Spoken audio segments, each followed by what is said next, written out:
Halo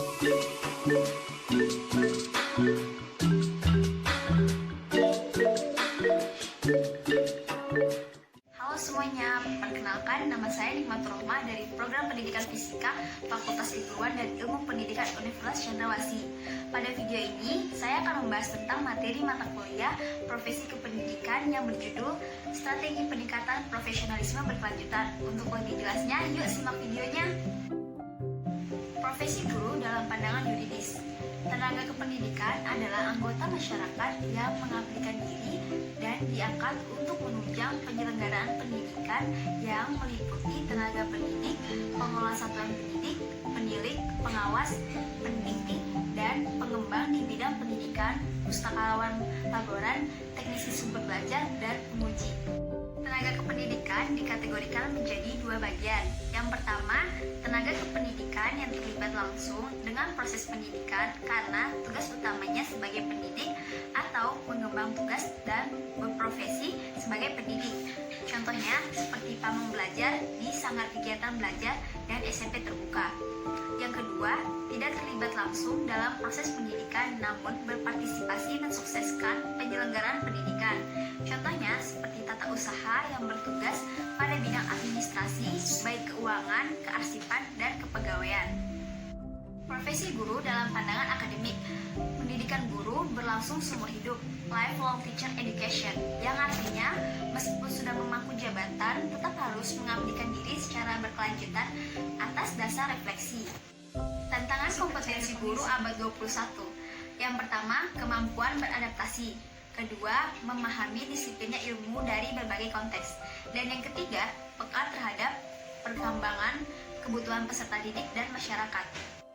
Nelson Mandela mengatakan bahwa pendidikan merupakan senjata paling ampuh yang dapat digunakan untuk mengubah dunia. Stina dan Hugen juga mengatakan bahwa mengajar adalah profesi yang menciptakan seluruh profesi lain. Bisa dikatakan sebagai mother of profession. Menurut National Education Association (NEA), suatu profesi bidang pendidikan harus memiliki komitmen kepada peserta didik dan komitmen kepada profesi. Adapun syarat-syarat profesi kependidikan menurut NEA. Pertama, merupakan aktivitas intelektual.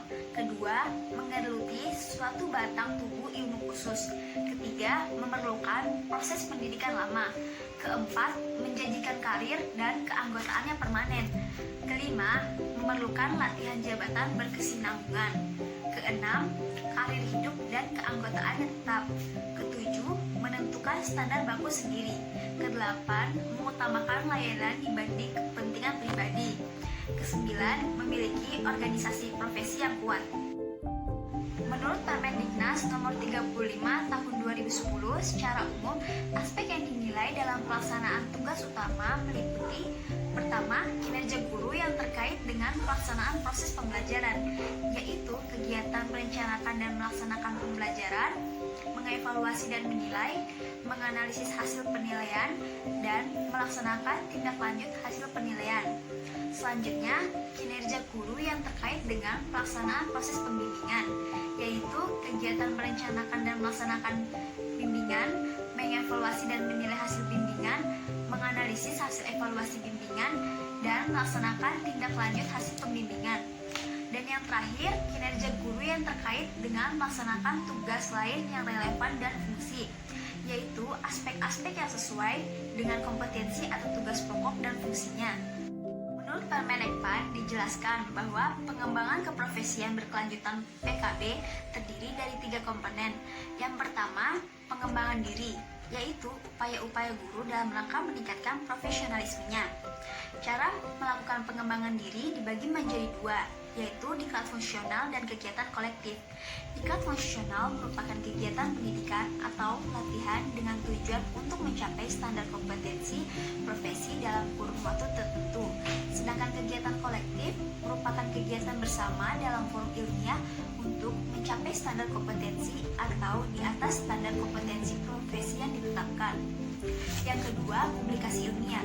Publikasi ilmiah mencakup karya laporan hasil penelitian bidang pendidikan yang diterbitkan dan tulisan ilmiah populer di bidang pendidikan formal pada satuan pendidikan yang dimuat jurnal tingkat nasional yang terakreditasi maupun tidak terakreditasi.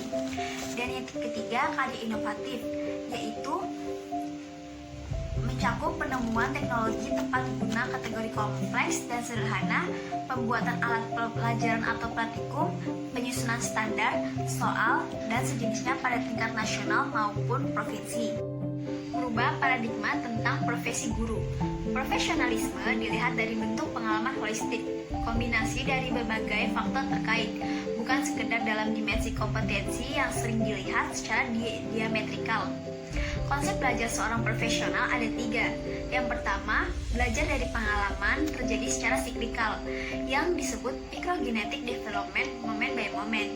Yang kedua, belajar dari tindakan reflektif, yang disebut sebagai pusatnya praktek keprofesionalan karena melalui aktivitas reflektif transformasi pengalaman menjadi aktivitas belajar. Dan yang ketiga, belajar dimediasi oleh konteks, karena belajar selalu terjadi dalam konteks bukan sekedar fisik, namun juga interaksi sosial. Apabila didudukan pada konteks abad 21 dan berbagai kompetensi, maka pengembangan profesi perlu diarahkan pada mengembangkan kemampuan peserta didik untuk berpikir kritis, seperti kebiasaan menciptakan dan menyelesaikan persoalan kompleks di kehidupannya.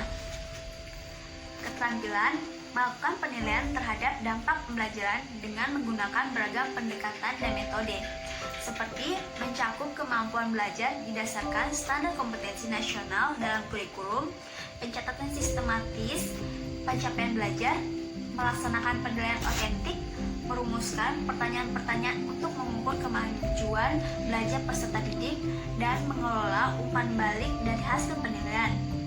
Keterampilan mengelola suasana pembelajaran.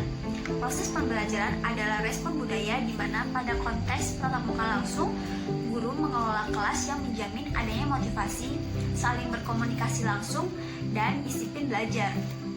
Keterampilan profesional yang integratif dan kontekstual, di mana guru dihadapkan pada tuntutan mengantar peserta didik memiliki kecakapan abad 21 di era di mana keterampilan tingkat tinggi, medium, tergantikan oleh keterampilan tingkat tinggi yang mengutamakan kreativitas.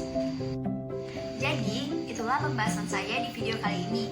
Semoga dengan adanya video ini dapat menambah wawasan kita tentang strategi peningkatan profesionalisme berkelanjutan. Terima kasih telah menyaksikan, semoga bermanfaat dan jangan lupa like, komen, dan subscribe. Sampai jumpa.